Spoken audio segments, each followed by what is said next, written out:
hated that. I hated this. I hated how I felt. I hated how I looked. Everything. Which is why I'm doing this.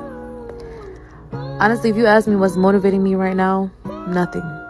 I can't go off of motivation because motivation alone is not going to get me the results.